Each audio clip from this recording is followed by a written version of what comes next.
Bonsoir. Avant toute chose, un coup d'œil sur les événements sportifs du week-end et les filles ont particulièrement séduit Olivier Roche. C'était le deuxième choc de la saison pour Juvisy face au PSG hier à Sainte-Geneviève. Un derby teinté d'émotions, en particulier suite au décès de la mère de deux joueuses du club essonien, Mathilde et Charlotte Fernandez. Un coup d'envoi fictif donné par le champion du monde 98 Bernard Diomède. Et seulement 8 minutes plus tard, Gaëtan Tinet qui marque l'unique but de cette rencontre, malgré des Parisiennes plus déterminées en seconde période. Une victoire par le plus petit des scores pour les joueuses de Sandrine Mativet, qui leur permet de rester leader au classement, avec un point d'avance sur Lyon. Chez les hommes, on jouait également. Viry en CFA parvient à faire chuter le leader les Herbiers en s'imposant 2-1 à domicile. Au classement, les Essoniens sont 11e avec 22 points. En CFA2, 2 équipes pour 2 matchs nuls. Fleury stoppe sa série de 3 défaites consécutives, toutes compétitions confondues, en décrochant le 0-0 à Saint-Dizier. Au classement, les hommes de Stéphane Cabrelli sont 5e avec 22 points. De son côté, Sainte-Geneviève est toujours invincible à la maison, mais perd des points précieux en concédant le nul 1-1 face à Fény. Les Essoniens pointent à la 11e place à seulement 1 point du premier relégable. Et enfin, en rugby, Massy fait peur mais évite le piège face à Orléans. En déplacement samedi dernier, les hommes de Jeff Dubois s'imposent 17-13 et profitent de la défaite de Lille face à Bobigny pour reprendre la casquette de leader.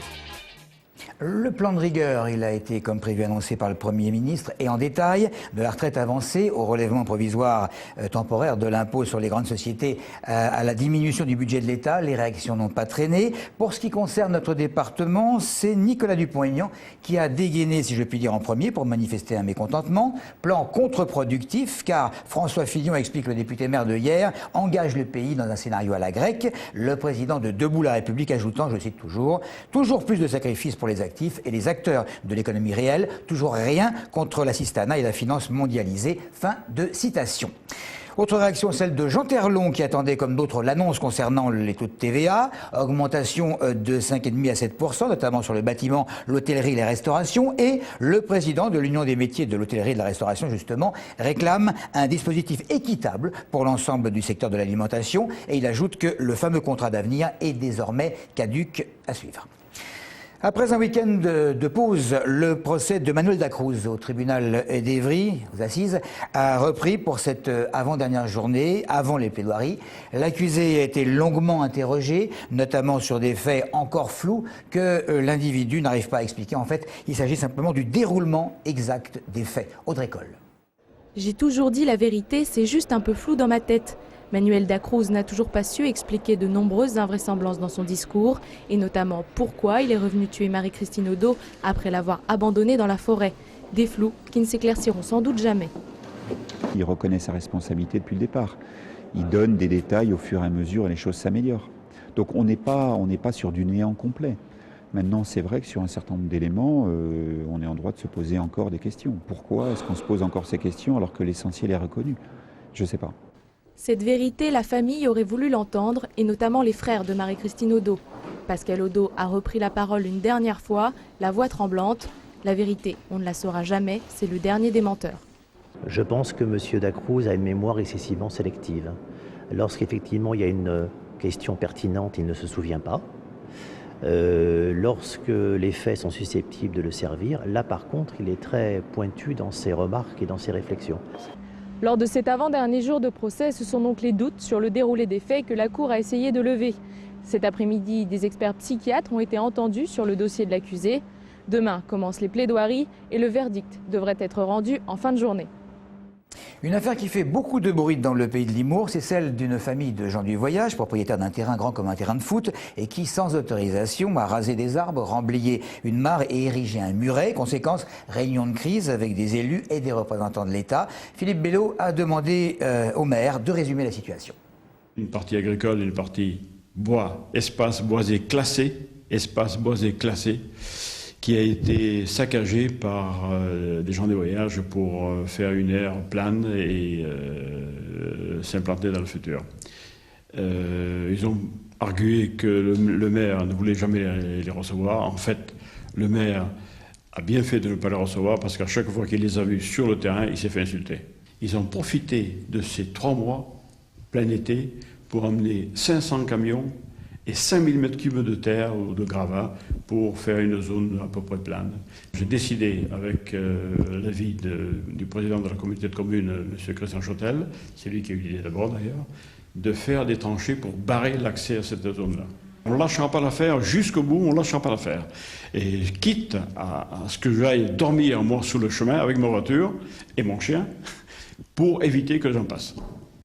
Voilà, côté propriétaire, on se défend de tout avoir saccagé et on estime qu'on leur refuse toute autorisation sous prétexte d'appartenance aux gens du voyage. Un nouveau poste source, ça s'appelle comme ça, devrait voir le jour d'ici quelques années entre Palaiseau et Saclay. Les demandes en électricité s'annonçant de plus en plus importantes. ERDF prend les devants et s'organise pour fournir à tout le monde, c'est-à-dire entreprises et particuliers, la puissance électrique dont ils ont besoin. Dans les années à venir, ils s'apprêtent donc à faire 48 millions d'euros de travaux. Découverte d'un poste source et des futurs aménagements électriques en Essonne, bien sûr. Claire Colombel. L'Essonne compte 9 postes sources comme celui-là. Ici, l'électricité arrive par fil aérien ou souterrain en 220 000 volts, puis est réduite en 20 000 volts. Cette nouvelle puissance électrique part ensuite directement vers les postes de distribution des différentes villes qui dispatchent le courant aux consommateurs.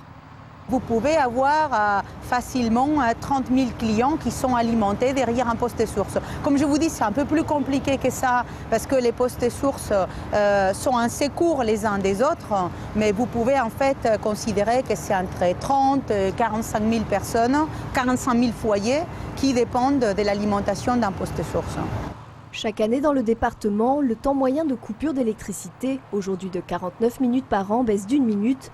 Il est d'ailleurs en dessous de la moyenne nationale depuis 5 ans.